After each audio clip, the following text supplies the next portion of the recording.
Have you ever noticed how your life keeps repeating itself? Same patterns, same situations, same emotional triggers.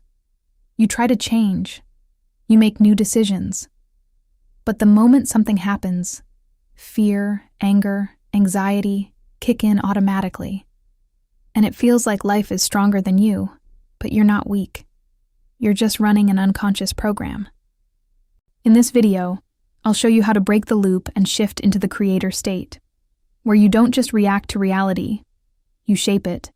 Subscribe if you're ready to stop repeating the old story and start creating a new one. Imagine you're like a smartphone, powerful, advanced, full of potential. But if it's running on outdated settings, corrupted files, and an old operating system, it starts glitching, freezing, draining fast. That's exactly how most of us live. Not from freedom, from programming. Programs like, I'm not enough. Love equals pain. Money is hard. These scripts were downloaded years ago, from parents, society, past experiences, and now they run automatically. You think it's your personality, but it's just old settings. If you want a different reality, positive thinking isn't enough. You have to update the system, rewrite the code. In this video, I'll show you how to step out of autopilot and move into the creator state, where you consciously reset your inner software. If you're ready for an upgrade, stay with me. There are 3 steps. Stop the old, clear the space, install the new, and everything begins with the first one, stopping. Step 1, the pause. The key is the space between the trigger and your reaction. Most people live on autopilot. Something happens, and the emotion fires instantly. No gap, no awareness. Your boss raises their voice. Fear, defensiveness, shame. Money feels tight. Panic, anxiety. Your partner doesn't text back. Jealousy, overthinking.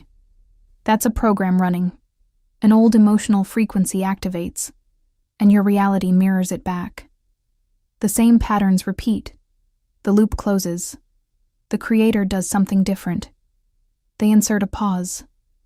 Between the event and the reaction, there is silence, awareness, space. This isn't just calming down. It's entering what I call the 0 point, the space where everything becomes possible. In physics, you could compare it to the collapse of a wave function, potential becoming reality. In spiritual language, it's the void, the field before form. In that moment, you are no longer the old identity. You are not the program. You are pure potential, and only from here can you create something new. The practice is simple. The moment you feel an old emotion rising, say internally, stop. I don't choose this. 3 seconds of silence. 3 seconds, and you are free. Then comes the conscious choice. I choose calm. I choose confidence. I choose joy. Not because everything is perfect, but because this is my decision. Shift your breathing. Open your posture. Move your focus from the problem to the solution. 1 minute, and your frequency changes. The old program doesn't get to run. You just took back control. The next level, detachment. Most people don't actually live their lives. They live their emotions. They say, I'm anxious. I'm angry. I'm just an insecure person. But that's identification. An emotion arises, and instantly, you become it. Fear shows up, and now you are fear. Anger rises, and now you are anger. Anxiety kicks in, and you're drowning in your thoughts. But there's another way to exist. Not suppressing, not controlling, not avoiding, observing. Instead of I'm anxious, try. Anxiety is arising in me right now. Instead of something is wrong with me, notice, my chest feels tight, my breathing is shallow, my thoughts are speeding up. No judgment, no self-criticism, no urgent need to fix it, just awareness. The moment you observe, something shifts. You are no longer inside the program, You are watching it. And a program only runs when you're identified with it, when you believe it's you. Observation creates space, and space creates freedom. Fear is present, but you are not fear. Anger is present, but you are not anger. There is an emotion, and there is the one who sees it. That observer, that awareness, is your real power. From this position, you can let the emotion pass. You can choose whether to feed it, or you can shift into something new. This is where real personal power begins. The question is, are you willing to stop being the emotion and start being the one who decides? Because the next step isn't just awareness. It's rewriting the code. Step 3, rewriting your subconscious. Awareness is a powerful tool, the ability to pause, the ability to observe, the ability to consciously choose a new reaction. But here's the key point. Conscious control only governs a part of your life. Your subconscious runs 24/7. It never sleeps. It never takes a break. It never pauses. And if certain programs are already encoded within you, they will run automatically. I'm not enough. Something is wrong with me. Love is pain. Money is hard to get. Luck never comes my way. These beliefs may have formed in childhood, through experience, words from parents, traumas, or repeated patterns. Now they are not just thoughts.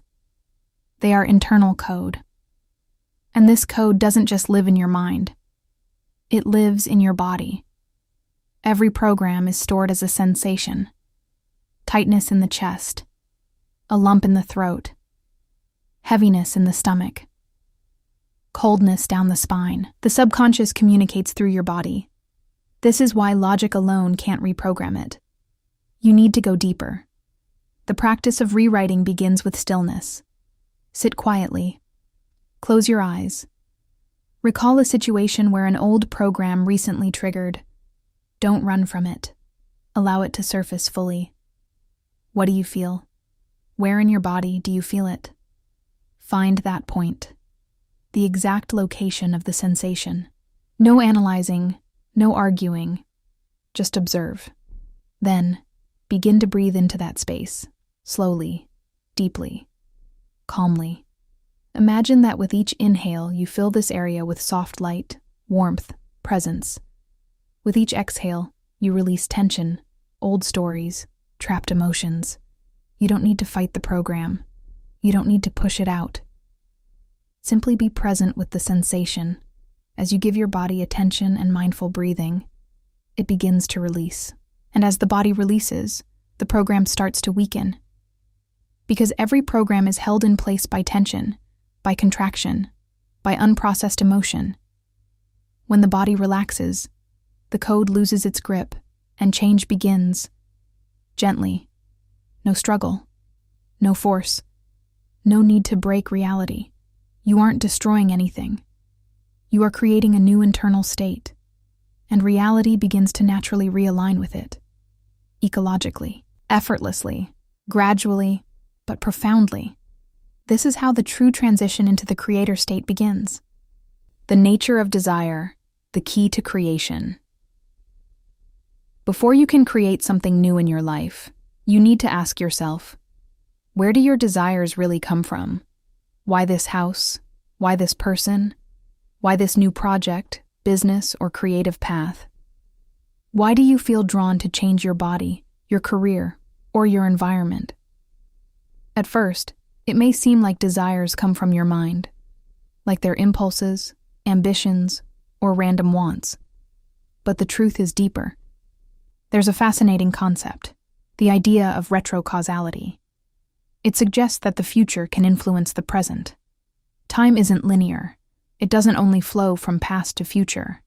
All possibilities exist simultaneously.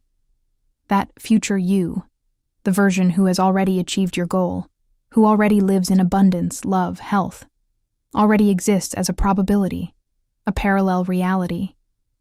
And it can send signals to your present self. You feel this as a sudden, I want this, goosebumps, a deep knowing. I can do this. I can have this. Sometimes it's like a flash, a beacon, a lighthouse pointing you forward. Not logic, not your mind. A feeling, deep, undeniable, like an echo from your future self. This is not a whim. It's not, I want it just because I want it. It's a thread being handed to you by your future self, guiding you out of old programming, showing you the way to a new version of yourself. Desire is memory of the future. It carries information your mind could never invent. It signals. This is your path. This is your direction. This is your potential. When you step into the creator state, you start following these signals. You stop struggling against circumstances. You stop waiting for perfect conditions. You stop creating from fear, scarcity, or pressure. Instead, you create from the inner lighthouse your future self sends, and that's when reality begins to shift. Not randomly, not through stress and effort, but organically. Events, people, opportunities flow into your life because you are aligned with your inner guidance. You are creating life from the point where your desires are not just dreams. They are signals that already exist as possibilities. Every true desire is a doorway to a new state of being. Once you learn to distinguish future signals from old programs, you can act as a creator. You don't wander blindly. You follow the guiding threads from the version of yourself that already exists in the future. This is the magic of desire. Understanding its nature allows you to stop wasting energy on random impulses and start building a life that already exists as a probability, a life that your future self is waiting for. Now you know the 3 steps. Stop the old. Insert a pause between the event and your reaction. Step out of autopilot. Observe yourself. Stop merging with your emotions. Become the observer and see your old programs from the outside. Reprogram your subconscious. Release your body and mind from old codes. Rewrite your frequency into a new state. But the most important insight: everything starts within you. Freedom, power, abundance, joy. They don't depend on the outside world. They depend on who you are on the inside. When you manage your state, follow the signals from your future self, and act as a creator, life no longer controls you. Events no longer dictate your reactions. You consciously create your reality. Every day is an opportunity to reset. Every moment is a chance to choose a new frequency. Every desire is a beacon from your future self, guiding you toward your version of abundance, love, and strength. So here's the big question. Are you ready to stop reacting to life and start creating your reality? If the answer is yes, subscribe now to not miss the next videos and steps that will help you fully step into the creator state and rewrite your life.